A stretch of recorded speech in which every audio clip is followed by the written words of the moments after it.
Muchas gracias. Buenas tardes y muchas gracias por estar aquí. Pues vamos a iniciar con la sesión 4. Yo sé que hay una pendiente de la semana pasada. Esa la vamos a programar en 3 semanas. En la semana les mandamos un formulario con opciones de horarios a los que están inscritos para que nos pongamos de acuerdo con ustedes. Que sea pues a votación, ¿no? Para no ir recorriendo ni alargando las demás sesiones. Estamos en la cuarta clase. Y bueno, pues les agradezco a los que entraron y me siento así como en el meme, ¿no? Mientras mis 3 fans sigan dándome like, yo estaré aquí, ¿no? Porque son muy pocos los interesados en este tema y bueno, no importa la cantidad, ¿no? Sino la calidad y qué bueno que están aquí. Incluso hay por ahí algunos invitados, ¿no? Que quisieron tomar esta clase. Bueno, vamos a iniciar con este tema. En cualquier momento me pueden preguntar o escribir, ya saben. Pues antes que nada hay que aclarar o definir bien que no quede la menor duda de cuando estamos hablando de psicopatía, porque pues todavía en el 2024 a estas alturas hay confusión en que si psicopatía es sinónimo de trastorno antisocial o que si qué pasó con la sociopatía y bueno, pues hay todavía algunas vacíos ahí. Entonces, bueno, como vamos a hablar de psicopatía y maltrato animal, pues vamos a definirlo claramente. Y bueno, finalmente es un trastorno de la conducta. Algunos dirían que es un trastorno de personalidad, pero como no está incluido dentro de los trastornos de personalidad, a veces lo denominamos trastorno de la conducta. Entonces, bueno, el por qué no está incluido, más adelante vamos a hablar también de ello, ¿eh? Es uno de los trastornos más conocidos a nivel, digamos, coloquial o mediático incluso, pero mal entendido o mal definido. A veces lo confunden con sociópata, con psicópata, con trastorno antisocial, con criminalidad, con delincuencia, ¿no? Es un concepto que incluso se utiliza de manera coloquial, así como para describir ciertos comportamientos que hasta pareciera que son como, digamos, buenos o necesarios en esta sociedad tan compleja que tenemos hoy en día. Y hasta hay autodenominaciones, ¿no? Así de, ay, soy un psicópata o de tratar de llamarle psicópata, ahora sí que ya cualquier persona por cualquier comportamiento este, desviado que pudiera presentar. Entonces, no es así tan fácil. De hecho, el, la incidencia de la psicopatía a nivel mundial es baja, muy baja en comparación con la esquizofrenia, la bipolaridad, la depresión, que andan como 3, 4, 5% de la población mundial, y en la psicopatía estamos en el 1% nada más, afortunadamente, ¿no? Y de ese 1% hay un porcentaje importante que no está, digamos, relacionado con conductas criminales, porque bueno, es otra de sus características, que no siempre su comportamiento los va a llevar a ejecutar una criminalidad como tal, que los ubique uh, como delincuentes, pero eso no quiere decir que su comportamiento no cause un impacto y estragos en el entorno en donde se mueve. Entonces tenemos, les decía que se ha empleado con ligereza, incluso para hacer diagnósticos, a veces son confusos, o para generalizaciones de algunas características de personalidad, como egocentrismo, ¿no? Y como si egocentrismo fuera sinónimo de psicópata. Y el egocentrismo, pues, es un rasgo que puede estar presente en muchas psicopatologías, o como alguna característica de personalidad de algunos sujetos, sin que esto conforme un diagnóstico completo. Entonces, no es fácil y no se trata de andar diciendo que hay psicópatas o que tú eres psicópata, porque, por ejemplo, los adolescentes, los jovencitos, no sé por qué les enorgullece autodenominarse psicópatas, ¿no? Y bueno, a lo largo de, de la historia, de que se empieza a identificar este comportamiento, ha recibido diferentes nombres. No vamos a recorrer todo, nos vamos a ir directamente al siglo XX, pero bueno, la primera vez que se identifica ese trastorno como tal es por el doctor Pinel. En su momento le denominó manía sin delirio, es decir, locura sin síntomas psicóticos.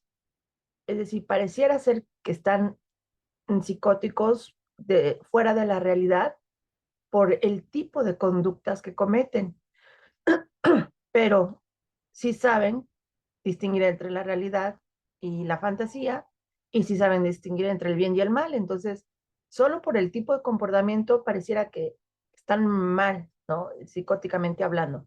Ejemplo de ello son muchos de nuestros conocidísimos psicópatas eh, mediáticos, como, solo voy a decir uno ahorita, perdón, Jeffrey Dahmer. Pero podríamos pensar que lo que hizo ya Dahmer estaba esquizofrénico o que tenía un retraso o algo. ¿A quién se le ocurre taladrar el cerebro de seres humanos e inyectarles una sustancia que era un ácido para controlar su comportamiento, que no lo dejaran? Es por eso que se piensa que están fugados de la realidad. Y bueno, más en esa época, ¿verdad? Que no había tanta información y apenas estaba conociendo este comportamiento. Por eso es que se le denomina manía sin delirio. Es decir, personas cuyas respuestas emocionales eran inusuales, por no decir otra palabra, ¿no? Y presentaban una gran violencia, agresividad, ¿cómo se llama la otra? Mm, se me fue la palabra, pero es como sadismo, ¿no? Pero que su razonamiento estaba intacto. Entonces, bueno, vamos a ver solo las definiciones que han desarrollado autores del siglo XXI, que por cierto ya es el siglo XX, perdón, siglo XX, que es el siglo pasado, pero bueno, estamos con uno de los más importantes, Pleiker, de años 40, y él dice que la psicopatía tiene como síntoma básico una deficiencia. Pero ¿en dónde está esa deficiencia? En los afectos, en las emociones. Ujú. Es decir, lo que le está fallando a ese sujeto son los afectos y las emociones. No vamos a entrar en más detalle ahorita porque me voy a ir con el autor bueno, finalmente es el autor más reconocido y, digamos, contemporáneo, que es Robert Hare. Pero miren, desde aquí ya empezábamos a ver estas características, como podríamos ya encuadrarlas en la actualidad como ausencia de empatía y ausencia de culpa, como una de las principales características. El Clay que decía que le faltaba la posibilidad de sentir emociones, ¿no? Es como si fuera frío emocionalmente, carece de ellas, aunque externamente parecía, parecía una persona normal. Pudiera ser una persona normal, fría, ¿no? Así como hay muchas personas que no son psicópatas y son frías emocionalmente, ¿no? Y además, si a eso le sumamos que hay psicópatas que se percatan precisamente de este déficit, ¿no? Pero saben que es importante para encajar en el entorno y para mimetizarse, incluso hasta para manipular, fingir estas emociones. Entonces, aunque no las sientan, las pueden actuar, las pueden manifestar en algunos comportamientos, como llorar, como felicidad, como culpa incluso, o como sensibilidad, pero es algo que realmente no sienten, pero que saben que es necesario expresar de esa manera. Como nuestro querido doctor Fallow, el que murió hace unos años, que estudió muchos cerebros psicópatas y que estudió su cerebro en un estudio ciego junto con sus colegas, colaboradores, y que descubrió que su cerebro tenía estructuras cerebrales dañadas similares a lo de los tantos sujetos que había estudiado. Y entonces él dijo en ese momento que ahora todo tenía sentido para él, porque él siempre se sintió diferente, porque él sabía que tenía que expresar ciertas emociones, pero que realmente no las sentía. Habló incluso de sus hijos. Yo tuve hijos, dijo, pero no sentí lo que la mayoría de las personas siente y bueno, no los maltrató ni nada, ¿no? Pero él dice, mis hijos eran mis mejores amigos, pero ese vínculo padre-hijo nunca lo sentí. Y mucho tiempo no entendía. Dice, ahora entiendo por qué. Ahora, ¿por qué él no se volvió un asesino serial, un psicópata? Porque, bueno, toda esa estructura biológica que caracteriza a los psicópatas se le tiene que sumar como en todo desarrollo de la personalidad y de los trastornos de personalidad, el entorno. El entorno tiene un peso importante, no determinante, es la combinación de ambos. Fallow tuvo un entorno bastante favorecedor que lo llevó a ser psicólogo, criminólogo, científico, que encaminó mucho de esto que a él le llamaba la atención y que no entendía hacia el estudio del cerebro del psicópata. Y entonces ahí tenemos un claro ejemplo de cómo puede ser alguien un psicópata subclínico o también de los conocidos como psicópatas integrados, que es capaz de llevar todas estas características hacia conductas que son aceptadas socialmente. Él escaneó cerebros de muchos asesinos seriales, escribió muchos artículos, hizo muchas investigaciones y disfrutaba enormemente la entrevista que hacía y revisar expedientes, fotos y todo de las conductas criminales de estos sujetos. Claro que lo veía como una cuestión científica. ¿Ok? Entonces, en su momento, Kleikel lo denominó demencia semántica o afasia semántica. Esta foto, bueno, todos lo conocen, es Kevin. Kevin, no nuestro Kevin, sino Kevin, el de la película. Tenemos que hablar de Kevin. Es una película basada en un libro, no en hechos reales, pero muy buena película, muy buen libro. Por cierto, si lo quieren, se los paso. En el libro explica mucho más, con más detalle, la parte biológica que no se logra plasmar en la película, así como que te lo deja entrever, pero no tan importante o tan detallado más bien. Entonces, tenemos aquí a Kevin, que era un adolescente de 16 años que cometió un asesinato en masa.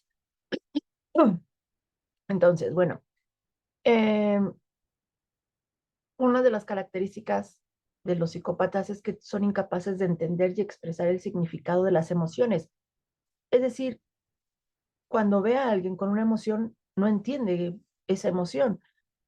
De, de forma natural, desde el nacimiento de un ser humano, el niño, recuerden que al principio pues anda en ensimismado, ¿no? Nada más come, duerme, y ojos cerrados y todo, ¿no? Pero bueno, hay una interacción mínima necesaria para desarrollarse. Sin embargo, hay una parte importante en esa interacción, que es el vínculo materno. Es no nada más satisfacer la necesidad de alimentarse o de hambre, sino todo lo que conlleva esa acción mientras se está alimentando. El contacto, el olor, el calor, las palabras, los sonidos, ¿no? El tacto que tiene ahí con la mamá. Y bueno, de manera natural, pues empieza a desarrollarse un aprendizaje, una conexión, una identificación, ya cuando empieza a abrir los ojos. Ah, cuando está pequeñito, bueno, recién nacido, hay una sonrisa refleja, porque ni siquiera abre los ojos, puede sonreír.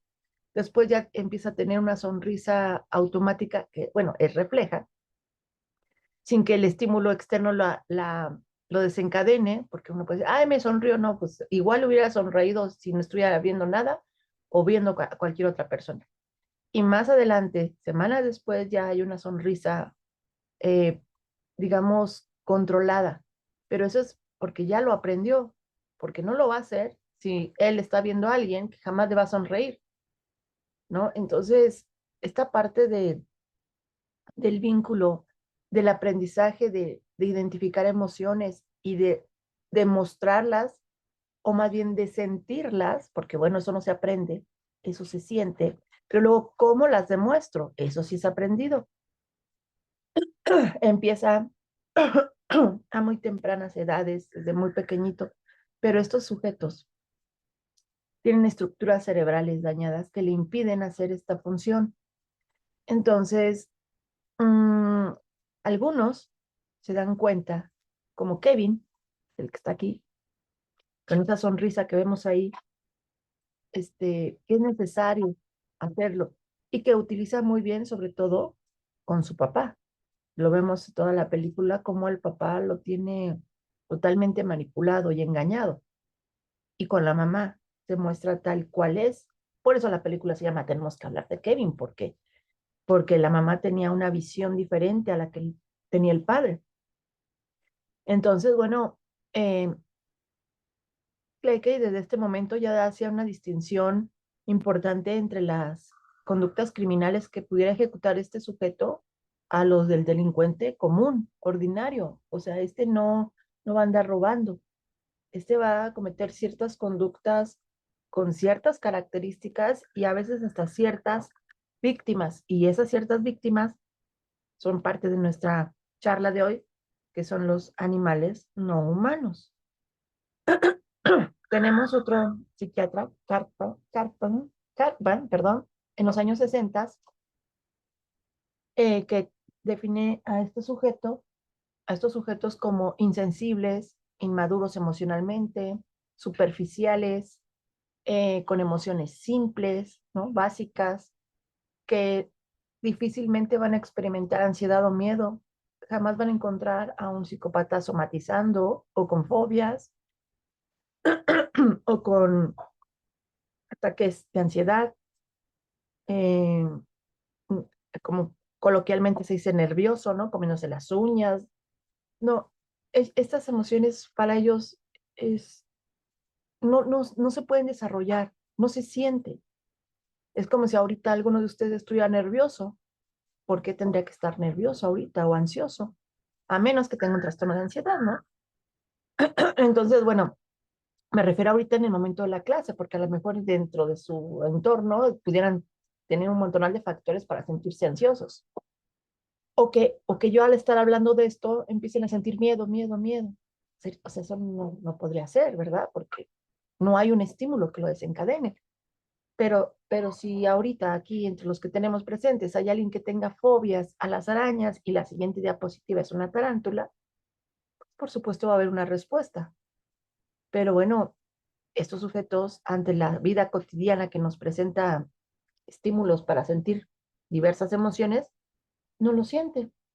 Entonces, por eso no se pueden enamorar y por eso ellos pueden mentir, fingir y hasta creérselo hasta cierto punto, pero en el fondo, de hecho también Fallow lo dice, que cuando se casó no era lo que él pensó que tenía que sentir. Entonces, estos no nada más va hacia la capacidad de sentir emociones, sino también ante la capacidad de responder ante las recompensas y los castigos sobre sus comportamientos. Y entonces, muchos también de nuestros comportamientos se verán influenciados, moldeados por eh, la recompensa y el castigo. Pero si no le tengo el menor miedo al castigo, no me importa, es más, ni mi muerte, ¿por qué moldaría, por qué me voy a adaptar? ¿Por qué voy a seguir las normas, las reglas morales, sociales, religiosas, legales? No me importan las consecuencias, en lo más mínimo. Y además el castigo, o sea, las consecuencias negativas, no tienen ningún impacto en mí, ¿no? Si me hacen, si me dicen, si me pegan, este, eh, las emociones, o sea, incluso tienen un umbral del dolor bastante elevado, no sienten culpa, remordimiento. Entonces, todo esto, ven por qué esta base biológica facilita el desarrollo de cierta estructura de personalidad muy, muy diferente a la del trastorno antisocial de la personalidad, que ahí sí puede existir culpa, empatía. Sin embargo, por vivencias personales a través del desarrollo de su vida, las ha minimizado o las ha, digamos, controlado, ¿no? Y hasta pudiera decir él que no le importa, pero la capacidad la tiene. Otra cosa es que no lo refiera o no lo identifique, a diferencia de este, que no tiene la capacidad para sentirlo, y el antisocial sí lo tiene.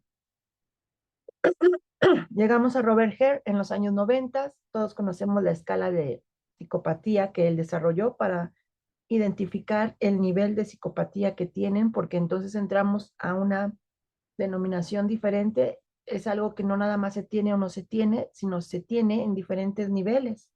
Y no es lo mismo el nivel máximo que un nivel bajo. Entonces, esta escala que hoy se utiliza en psicología, criminología, ayuda mucho para identificar el nivel que pudiera tener una persona que tiene psicopatía, por ejemplo, para diseñar planes de intervención o medidas de intervención jurídica como medidas cautelares, beneficios penitenciarios. Esta es parte de la evaluación, de la valoración de riesgo. Robert Hare es un psicólogo canadiense, perdón, que desarrolló esta escala y bueno, tiene ítems que se van a puntuar. Esto no se le aplica al sujeto.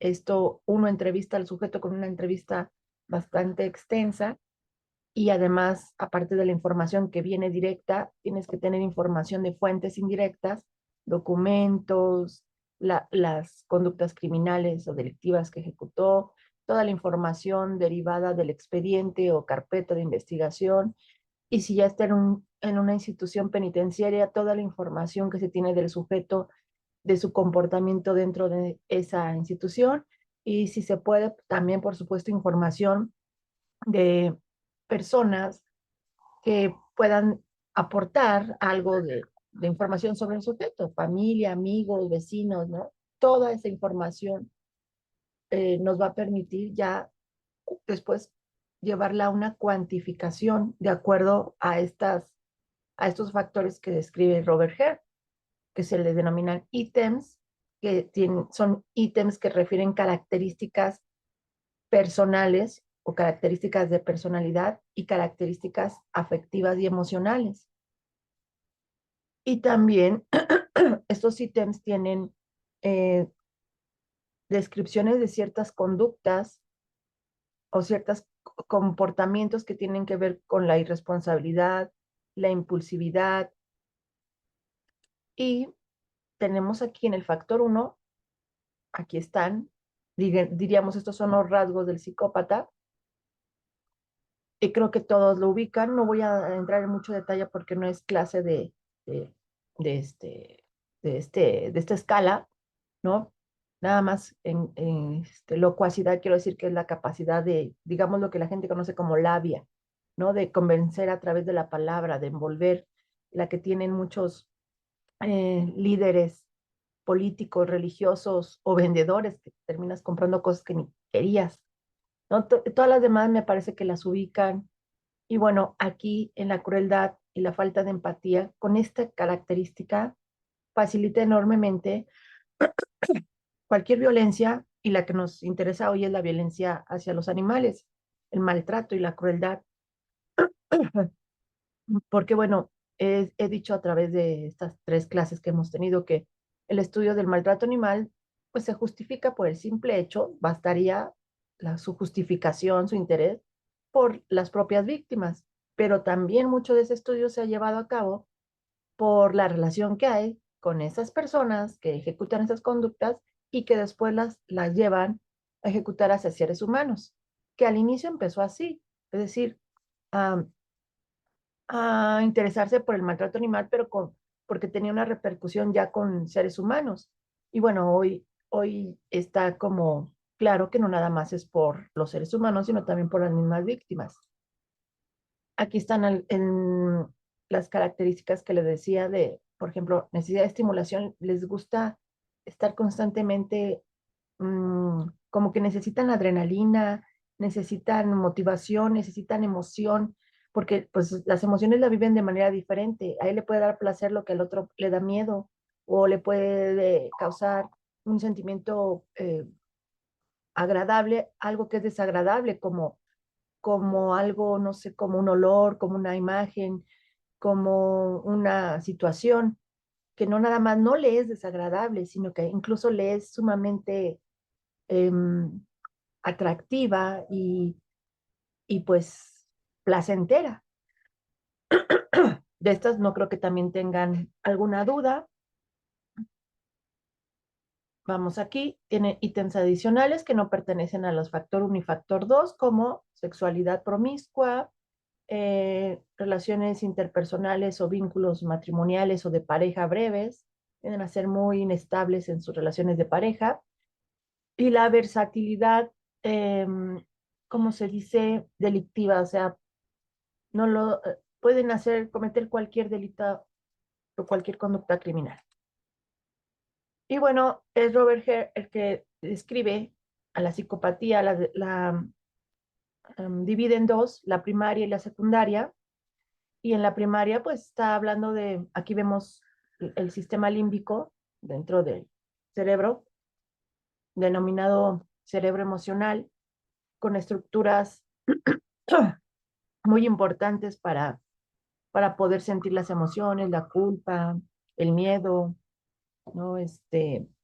Todo lo que tiene que ver con emociones y que parece ser que hay una constante, no en todos, pero sí en la mayoría de que estas estructuras ya vienen dañadas de nacimiento o tal vez en el desarrollo por alguna circunstancia, por ejemplo, un tumor, un virus, un parásito, una lesión, pudieran alterarse en su desarrollo. Entonces, primario, pues él le va a llamar más a aquellos que, recuerden que la personalidad está compuesta por temperamento y carácter, temperamento la parte biológica, carácter el entorno, y entonces la parte primaria sería como aquellos que ya traen bases biológicas muy importantes que, que casi casi están determinando el desarrollo de la psicopatía. Ahora, la psicopatía secundaria. Dice, en la psicopatía secundaria sí se pudiera llegar a sentir una ansiedad y culpa que podría ser el resultado de un proceso inadecuado de socialización, es decir, no nació, no trae estructuras cerebrales, porque recuerden que hay sujetos psicópatas que no las traen, que son los menos, pero en su entorno, en su socialización, hubo sucesos sumamente impactantes, ajá, que facilitaron que desarrollara todos estos síntomas. Ujú. Sin descartar, por supuesto, la influencia de alteraciones biológicas, incluso retrasos madurativos. Y aquí Vicente Garrido, perdónenme, es Vicente Garrido Genovés el que hace esta descripción, esta subdivisión en el 2005, no es Robert Hare. Dice, esto es lo que nos podía distinguir entre psicópata y sociópata. 2005, hace casi 20 años, y sociópata sería el trastorno antisocial de la personalidad. Y entonces él dice, el psicópata tiene bases biológicas. Los que no tienen bases biológicas y algo en su vida que sucedió conformó como parte del carácter ese trastorno, le vamos a denominar sociópata en hace 20 años y hoy sería el trastorno antisocial de la personalidad. Las definiciones que hemos visto de algunos autores, pues tienen varios elementos en común. La presencia de egocentrismo es característica en todos. La falta de empatía y la incapacidad para establecer relaciones afectivas con los demás. Eh, bueno, yo también agregaría la ausencia de culpa, pero bueno, aquí este autor dice que es nada más son esas como principales o que no falte ninguno. Tenemos otros autores, Patrick 2000 y Blake 2003, establecen una diferencia entre el psicópata y el trastorno antisocial de la personalidad, igual que el mismo autor de acá, igual que Garrido. Es decir, la diferencia está dada en las estructuras cerebrales dañadas. Si tienes a alguien que en una evaluación psicológica de reclusorio identificaste que tiene trastorno antisocial de la personalidad, por la entrevista y por las pruebas que aplicaste, pero a través de su historia, que saben que es importantísimo el desarrollo histórico de este sujeto, empezabas a notar desde muy temprana edad ciertas alteraciones, por ejemplo, en conductas disruptivas, maltrato animal, pues lo adecuado sería que se corroborara o se descartara la presencia de algunas cuestiones biológicas a través de los estudios eh, neuropsicológicos o de neuroimagen correspondientes. O sea, no hacerlos tú, ¿verdad? Sino que los haga el especialista.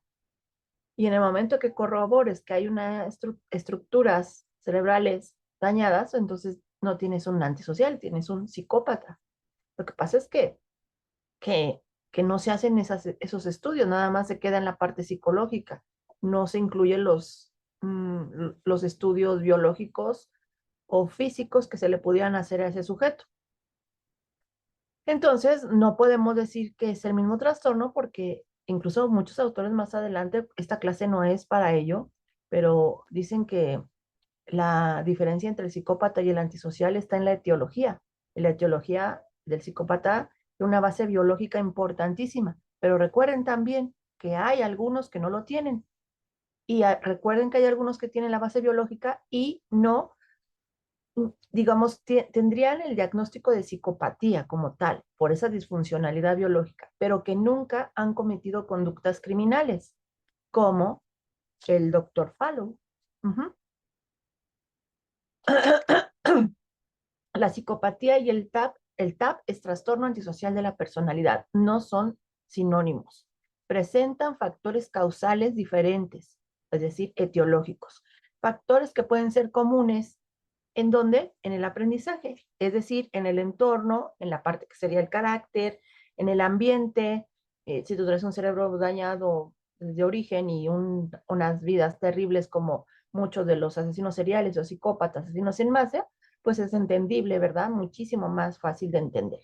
Pero también, y con este caso que es sumamente importante por todos los estudios que desarrolló Fallow y todo lo que aportó, y que unos pocos años antes de morir, él mismo habla y hace entrevistas y empieza a hablar ya mucho más de su vida personal para demostrar que no es una, ¿cómo les diré? Que no es una sentencia, ¿no? Tener esto, y que el entorno juega un papel importantísimo, independientemente de lo biológico. Si pueden leer sobre él o ver sus videos para que si tienen más curiosidad al respecto del caso. Entonces, la psicopatía primaria ya descrita, tenemos déficits emocionales y afectivos, que obvio, con estas características va a ser muy fácil que se desarrolle el rasgo de personalidad de egocentrismo o egoísmo. Nadie nace egocéntrico ni nace siendo egoísta, pero con estas déficits emocionales va a ser más fácil que se desarrolle. Este autor dice que el trastorno antisocial de la personalidad podría ser comparable con la psicopatía secundaria. Ya entendieron cuál es la psicopatía secundaria, la que tuvo un mayor peso al entorno, en la que se presentan alteraciones de comportamiento, y ahí, en esa psicopatía secundaria, vas a ver muy marcado los actos antisociales del sujeto y no necesariamente en los déficits emocionales. Entonces, cuando tienes un trastorno antisocial de la personalidad, en toda su historia de vida vas a ver un montonal de indicadores, que si problemas con el alcohol, consumo de drogas, inestabilidad laboral, pocos logros académicos, continuas, ¿cómo se dice?, peleas, lesiones, la presencia de conductas disruptivas, conductas antisociales, criminales, delictivas, desde muy temprana edad. Es decir, en toda su historia se observa estas conductas antisociales, a diferencia del psicópata. no es necesario. Por eso es que muchos de ellos están en puestos políticos, religiosos, eh, pueden ser el marido de alguien. Afortunadamente son los menos, porque el maltrato de pareja no es resultado de la psicopatía, pero sí hay. Y cuando esto ocurre es peor para esa víctima, ¿no? Entonces, em, los vas a encontrar, digamos, lo que se llama también subclínicos, como follows de subclínico, sin ninguna antecedente en su vida de conductas criminales. Entonces, bueno, pues es importante porque aquí el tema de maltrato animal con los psicópatas, muchos de ellos no nada más, no creen que eran, que no se daban cuenta. O sea, era evidente el maltrato animal, pero fue minimizado por, yo también considero que el contexto, es decir, la visión que se tenía de la protección de los animales era diferente, hoy es mucho más amplia, pero aún así sigue siendo evidente. Tal vez hoy lo tuvieran que esconder más que antes, pero como veremos en algunos ejemplos, ni tanto porque hasta lo suben en video. A ver, Vicente Garrido Genovés, 2004, considera que un atributo esencial es la disfunción afectiva en sus relaciones interpersonales y que eso los lleva a desarrollar rasgos como insensibilidad, más bien, esta insensibilidad, falta de empatía, ausencia de remordimiento, egocentrismo, mentira patológica y tendencia a la manipulación, hace que esto tenga, que no se vincule emocionalmente y que no interaccione en sus relaciones interpersonales. Puede fingirlas muy bien, ¿no? Por eso está ahí la manipulación y la mentira patológica. Puede casarse, puede tener hijos, puede decir te amo, puede llorar, pero no es un sentimiento real. Y por eso es que muchos tienen familia, están casados, tienen un trabajo estable, son reconocidos en su comunidad, tienen, a lo mejor la sociedad los ve como hasta personas exitosas, pero están cometiendo conductas ya como tener víctimas encerradas en sus sótanos por años, o tener muchas víctimas y matarlas, violarlas, y después desaparecer los cadáveres, enterrarlos, descuartizarlos, comérselos, ¿no? Todo eso. Ahora, ¿qué hay de investigaciones respecto ya específicamente del maltrato animal relacionado con la psicopatía? Y bueno, los pioneros fueron los perfiladores del FBI, Redler, Burgess, Douglas, finales de los años 80.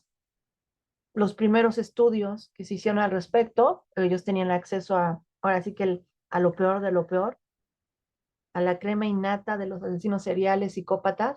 Y bueno, ellos tienen una muestra de 36 asesinos seriales súper violentos, hiper violentos, y de esos 36, uno de cada tres, está un poquito más, había antecedentes en su historia de vida de maltrato animal. Más, no, casi la mitad de ellos, 46%, maltrató animales en su adolescencia. Y uno de cada tres siguió matando animales ya en edad adulta. Obvio que pues, hay muchos otros datos de otras cosas, pero lo que nos interesa es el relacionado con el maltrato animal. Así es una muestra pequeña, pero ellos tenían lo peor de lo peor y bueno, es una población bastante significativa. Después, año 97, estos doctores que están aquí abajo encontraron que el maltrato animal era común entre los adolescentes que fantaseaban con cometer asesinatos en serie, sexuales y sádicos.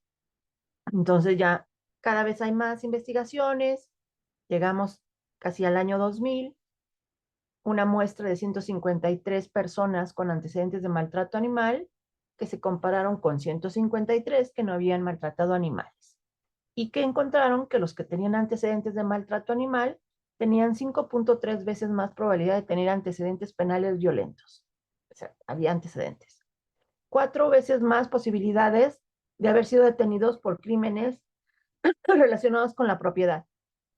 y 3.5 veces más propensos de haber sido detenidos por delitos relacionados con drogas y alteración de orden público. Que veces más que quienes, que los que no habían maltratado animales, ¿ok? Están comparando dos grupos de personas que no han delinquido, pero que han maltratado animales y otros que no han maltratado.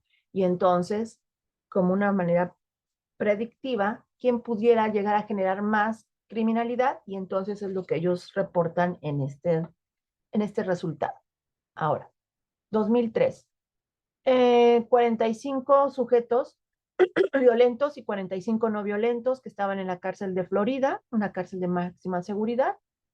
Los entrevistaron y encontraron que había actos previos de crueldad hacia los animales, incluso previos, bueno, se refiere previos a los actos de violencia hacia los humanos. Los presos violentos explicaron haber sido testigos de actos violentos en un porcentaje ligeramente mayor que los no violentos. Es decir, aunque no hay grandes diferencias entre los presos violentos y los no violentos, se encontraron más antecedentes de haber ejecutado y de haber presenciado maltrato animal.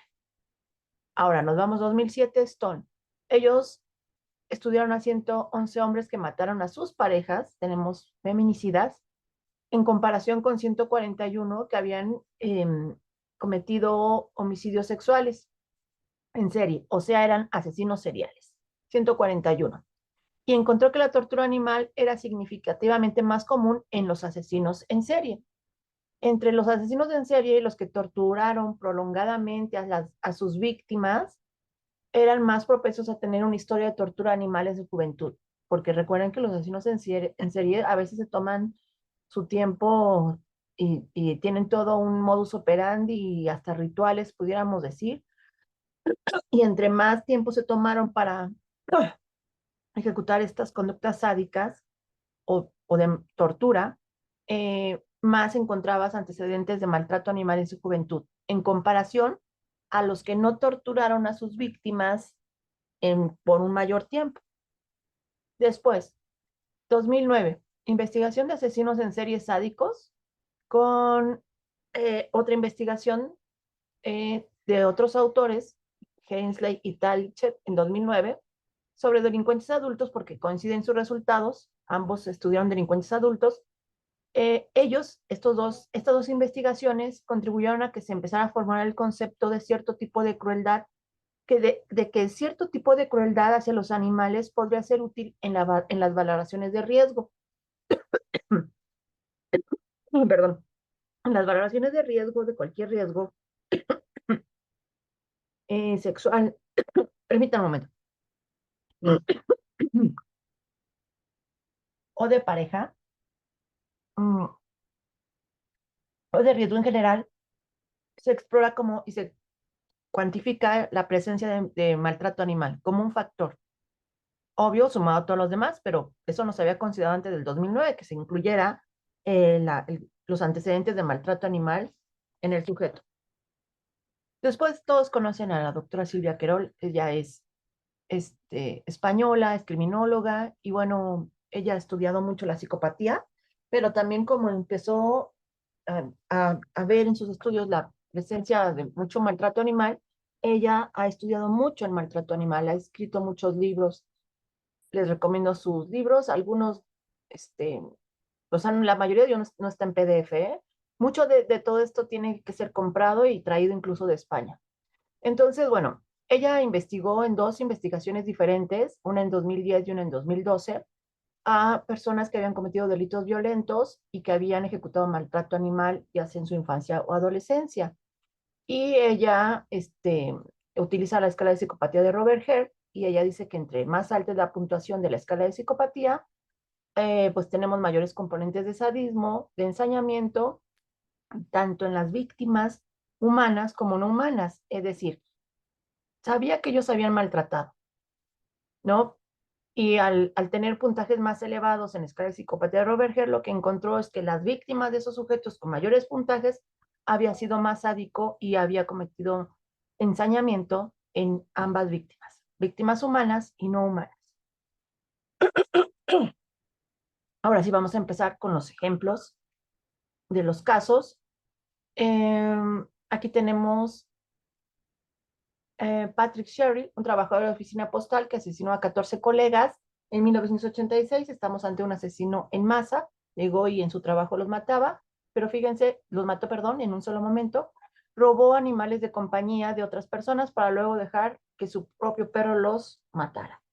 Se robó muchísimas mascotas, perritos, gatitos también, y tenía un perro. Y ahorita vamos a hablar de esos casos, porque algunos sí pueden ser sumamente crueles con algunos animales, pero con los suyos no.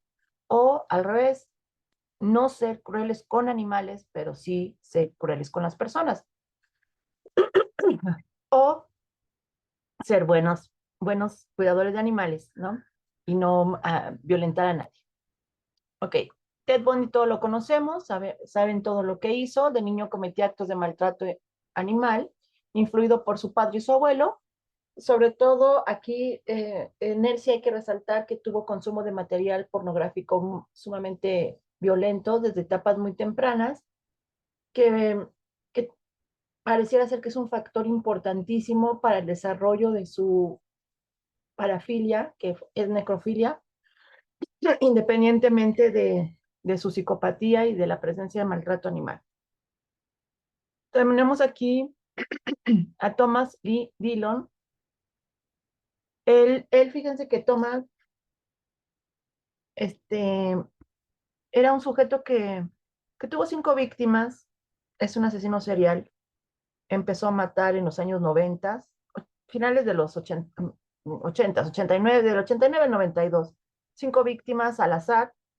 Pero aquí lo que llama la atención es que él llevaba un registro, un calendario desde hace mucho tiempo atrás de todos los animales que mató. 500 animales había, 500 casos, sucesos. Eh, y se estima, ¿no?, que apuñaló, aplastó y disparó a más de 1000 gatos y perros. Eso es lo que él había apuntado, pero dijo que algunos no los apuntó. Tenía hora, día y tenía todo lo que le había hecho. Con él practicó, este, con estos animales practicaba tiro y después empieza a matar a los 39 años, porque esto lo empezó a hacer desde muy joven, desde niño, lo de los animales, y hasta los 39 años mata a su primer víctima. Así al azar, todas las víctimas iban a cazar o a pescar, y a todas las víctimas las mató en lugares con poca gente, o sea, en la montaña, en el lago, ¿no? Y así llegaba y con un rifle los mataba, varios balazos, varios disparos. Y entonces, pues, no, incluso no podían relacionar los casos, ¿no? Hasta la cuarta víctima dijeron, ah, caray, creo que tenemos, ¿no?, un asesino serial. Además de que en su segunda víctima, que había sido un joven de 21 años que apenas iba saliendo de su casa, pero que iba a cazar, llevaba su rifle, apenas cerró la puerta cuando lo mató, y entonces pues no entendían por qué, ¿no? Y la mamá desconsolada había hecho una carta que luego se publicó en un periódico preguntando, dirigiéndose al asesino, que solamente quería saber por qué, si su hijo era muy bueno, por qué lo había matado. Lo que nunca esperaron es que él contestara esa carta, pero estamos hablando de los años 90, ¿verdad? O sea, un contexto diferente. Y la carta lo que le dijo, que no tenía ningún motivo, que nunca lo había visto, ¿no? Que simplemente lo vio y que por eso lo había asesinado. Como diciendo, no busques, como, como diciendo, no busques explicaciones. Le dijo algo así como, soy el asesino de Jimmy, tu hijo. Era un completo extraño para mí, nunca lo había visto en mi vida, nunca, no cruzamos palabra. Después de que le disparé, me fui a tomar cerveza y bloqueé todos los pensamientos que me pudieran venir de ese momento. Cuando le disparé pensaba que estaba disparándole a una botella. Ya ven que a veces practican con una botella. Entonces, ¿te das cuenta de su frialdad emocional, de su falta de empatía, de su conexión? O sea, una madre desconsolada que pide a un asesino por qué y le contesta, le pudo haber dicho sin motivo, ¿no? Pero todo lo que le dice después, pues creo que le causa más daño a la víctima indirecta.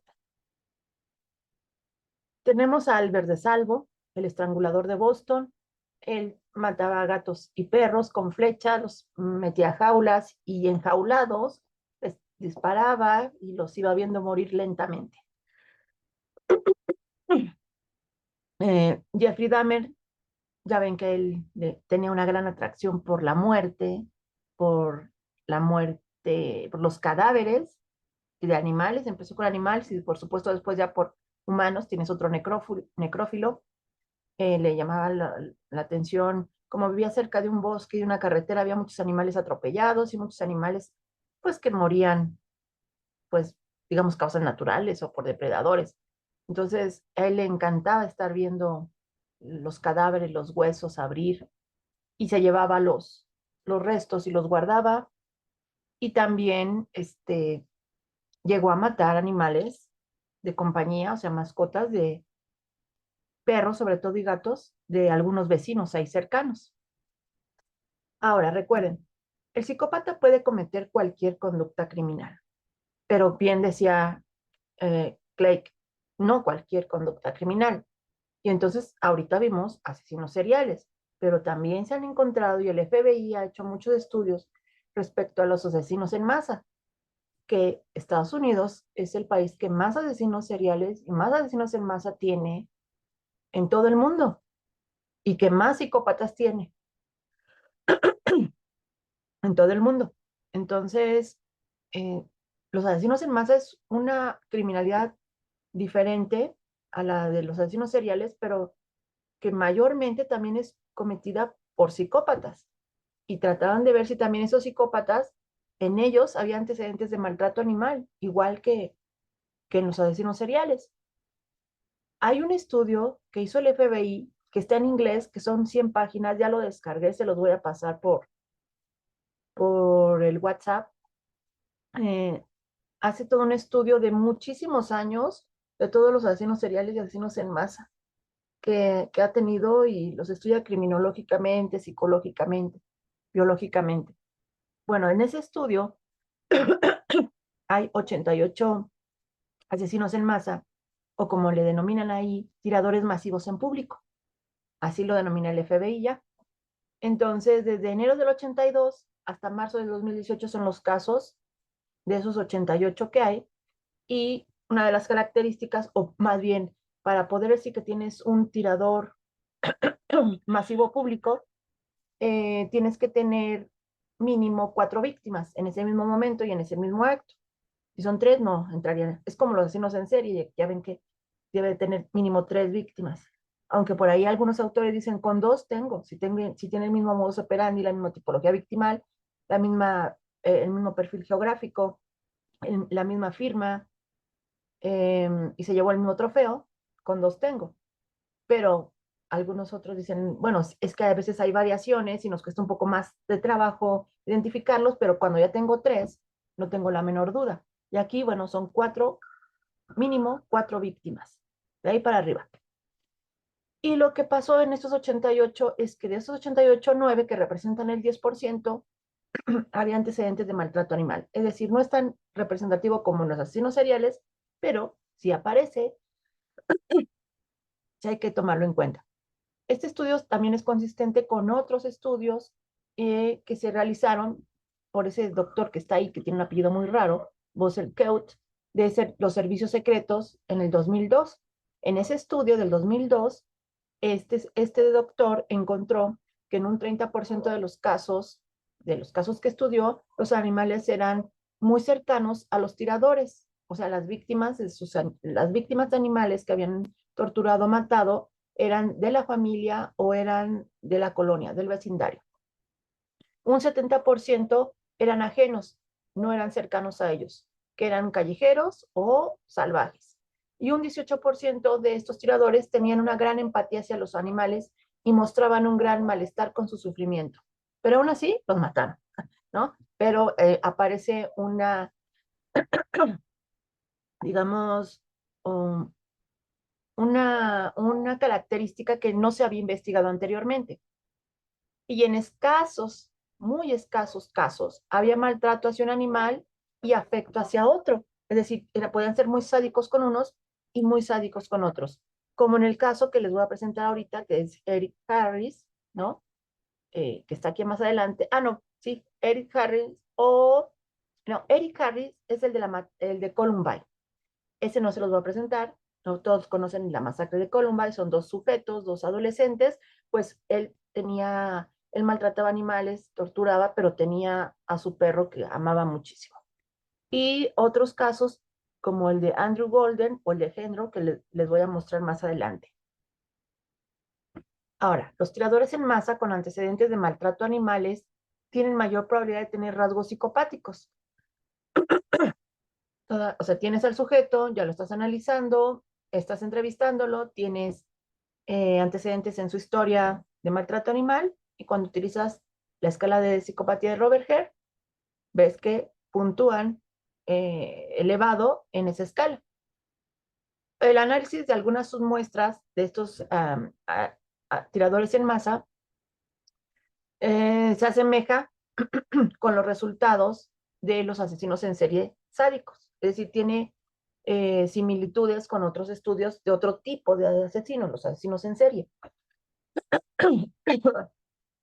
Esta submuestra en donde la muestra se va a caracterizar porque hay maltrato, tortura animal con su propia mano o a corta distancia, independientemente si son propios o no, o sea, si eran de ellos o no. Es que es muy diferente, por ejemplo, lo que hacía de Salvo, que los metía en una jaula y les disparaba de lejos, de jecitos, a que tú mismo con tus propias manos y a corta distancia los ahorques, los asfixies o los apuñales. Estamos viendo especialmente perros y gatos. Y que sabemos que los perros y gatos son las principales mascotas del mundo. ¿Te acuerdan que vimos los datos de la primera clase? Y que han sido fuertemente antropoformizados en nuestra cultura. Es por eso que nos causa tanto malestar o tanto conflicto conocer que otras culturas se los comen como se pudieran comer un cerdo o una vaca, sino por toda esta visión que se le ha dado específicamente a los perros y a los gatos. Ese tipo de maltrato se ha identificado como una señal de alarma importante. Eh, yo creo que hoy en día sí, cualquiera de nosotros que sepa, conozca en nuestro entorno, estudiantes, vecinos, familiares, cualquier tipo de maltrato, y más ya de este tipo, es un signo de alarma que amerita intervención pronta, y la intervención no es necesariamente carcelaria, y menos si es menor de 14 años, ¿no? Es una intervención de un diagnóstico adecuado y de un tratamiento adecuado para tratar, no solo para proteger las víctimas animales, no humanas, sino a los humanos. Aquí tenemos el caso que les dije. Él es Peyton Gredon.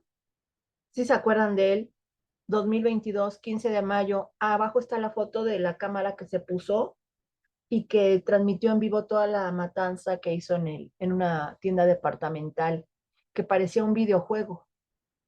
¿Se acuerdan? Y que estuvo en redes un ratote. No sé si se puede encontrar todavía. No, no lo van a encontrar porque fue en tiempo real.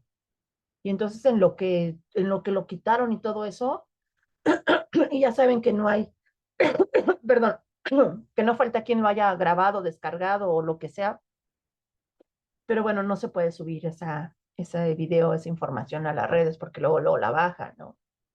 Él es, miren, ¿no? Él es un supremacista blanco y mató a 10 personas, así se les denomina, negras, en el supermercado de Estados Unidos de Buffalo el 15 de mayo de 2022, pero lo que nos interesa en este caso es que ella había apuñalado y decapitado al gato de su vecino porque había molestado a su gatita Paige. Y entonces eso le dio mucho coraje, lo apuñaló, lo golpeó en la cabeza, lo cortó con un hacha, todo esto durante 1 hora y media, tomó fotos y iba narrando lo que iba haciendo. Y después publica toda esa información. Incluso publicó la foto del cuerpo decapitado y hasta su propia cara salpicada de sangre. Se lo dijo a la mamá y la mamá le dio una cajita para que lo enterrara. Sin más ni más, pues entierra, ¿no? Una señal de alarma importantísima. Él escribió en su diario, porque escribía en un diario todo esto y todo eso lo escribió, que él no sentía empatía ni emociones y habla específicamente después de haber matado al gato. Esto es textual de su diario. Honestamente, en este momento no siento nada por haber matado a ese gato.